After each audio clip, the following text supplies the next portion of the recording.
مساء الخير.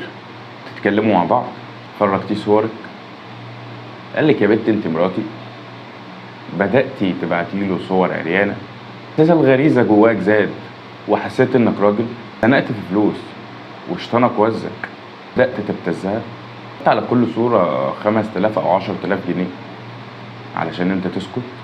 بعتي دهبك وبعتي اللي وراكي وبدأتي تسرقي من أهلك علشان خاطر تديله فلوس، مع ان هو حيوان ما يستاهلش. تعالي بقى وانا اقولك هتاخدي حقك ازاي اللي انت ضيعتيه بايدك.